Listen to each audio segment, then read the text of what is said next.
ابھی ہمارے پاس تازہ ترین خبر یہ ہے، اور آپ کو پتا ہے کہ آرمی چیف ایک بہت ہی اہم دورے پر ہیں، اور ان کا تازہ بیان سامنے آیا ہے جس میں وہ کہتے ہیں کہ مسلح افواج خود کو سیاست سے دور کر چکی ہیں اور دور ہی رہنا چاہتے ہیں. اور آرمی چیف کا یہ بیان سرٹنلی اہمیت کا حامل ہے. اس سے قبل آپ کو پتا ہے بحیثیت ادارہ یہی بات کی جا رہی تھی ووٹ آف نو کانفیڈنس والے معاملے سے قبل کہ فوج نے فیصلہ کر لیا ہے کہ سیاست میں اب عمل دخل نہیں ہوگا، اور army chief general Qamar Javed Bajwa نے ری ایشور کر دی ہے یہ پالیسی، یا پھر اس پہ مہر ثبت کر دی ہے. انہوں نے کہا ہے کہ مسلح افواج خود کو سیاست سے دور کر چکی ہیں اور دور ہی رہنا چاہتی ہیں. جنرل قمر جاوید باجوہ نے واشنگٹن میں پاکستانی سفارت خانے میں ظہرانے سے خطاب کیا ہے، اور army chief general Qamar Javed Bajwa نے اپنی مدت پوری ہونے پر سبکدوش ہونے کے عزم کا اظہار بھی کیا ہے، یعنی کہ ایکسٹینشن کی جو بے پر کی اڑائی جا رہی تھی باتیں وہ بھی اب دم توڑ جانی چاہیے، کیونکہ انہوں نے کہا ہے اس سے پہلے بھی آپ کو پتا ہے کہ D G I S P R یہ کلیئر کٹ کہہ چکے ہیں کہ آرمی چیف اپنے عہدے کی مدت پوری ہونے پر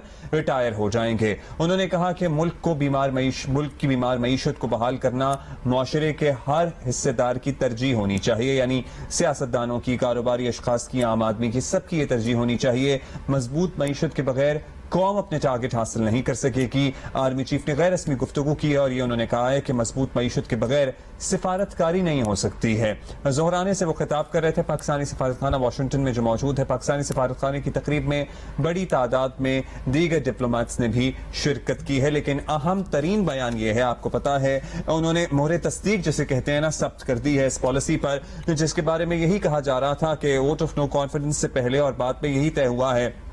خبریں جو ذرائع سے موصول ہو رہی تھیں کہ فوج نے اپنے آپ کو سیاست سے دور رکھنے کا اب فیصلہ کر لیا ہے، اور یہ فیصلہ ادارے کی سطح پر کیا گیا ہے. اور army chief general Qamar Javed Bajwa نے اس پہ مہر تصدیق ثبت کر دی ہے، اور سرٹنلی یہی آئینی دائرہ کار بھی ہے اور یہی تقاضا بھی ہے آئین کا کہ فوج اپنے آئینی دائرہ کار میں رہتے ہوئے ملک کی سرحدوں کی حفاظت میں اپنی خدمات سر انجام دے اور خود کو سیاست سے دور رکھے. اور آرمی چیف نے یہی کہا ہے کہ فوج نے اپنے آپ کو سیاست سے دور رکھنے کا فیصلہ کیا ہے اور اسی پہ ہم کاربند رہیں گے.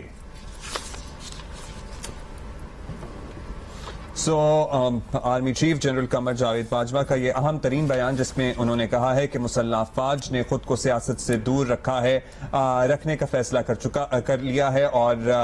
دور ہی رہنا چاہتے ہیں. دس از the decision that was taken. اور آرمی چیف نے سفارت خانے میں ایک ظہرانے سے لنچ سے خطاب کیا. غیر رسمی گفتگو میں بھی بہت ساری باتیں ہوئی ہیں، لیکن اہم ترین نقطہ اس گفتگو کا یہ ہے کہ انہوں نے یہ کنفرم کر دیا ہے کہ مسلح افواج خود کو سیاست سے دور کر چکی ہیں اور دور ہی رہنا چاہتی ہیں. میں سوچ رہا تھا کہ اس سے بہت سے لوگوں کی کیا امیدوں پر پانی پھرا ہوگا جو یہ چاہتے ہیں کہ فوج اپنا غیر آئینی کردار ادا کرے. ایک کلیئر کٹ پتا تو چل گیا ہوگا کہ اپنی طرف سے انسان جو بھی سٹیٹمنٹس دیتا رہے، اب تو خود آرمی چیف نے کوئی ایک بات کر دیا. اس پہ کوئی اسپیکولیشن نہیں ہو سکتی، کوئی اس سٹیٹمنٹ کو موڑ توڑ نہیں سکتا، because this is as clear as he could have gotten. It is black and white. بالکل it's black and white. اور بہت سے باقی جو ہمارے لیڈران ہیں، سیاستدان ہیں، وہ بہت سی چیزیں اسپیکولیٹ کرتے ہیں، انسینویٹ کرتے ہیں، پاور آف سجیشن اپنی یوز کرتے ہیں، غلط بیانی کرتے ہیں. تو میرا خیال ہے کہ آرمی چیف نے بڑا اچھا کیا کہ خود ہی بتا دیا ان بلیک اینڈ وائٹ کہ what his intention. اور یہی آئین پاکستان کا تقاضا بھی ہے، اور اسی کو ملحوظ خاطر رکھتے ہوئے چلیے اگر یہ فیصلہ کیا گیا تھا اور اس کے بعد لوگوں نے چیمہ گوئیاں شروع کر دی تھیں، آپ کو پتہ ہی ہے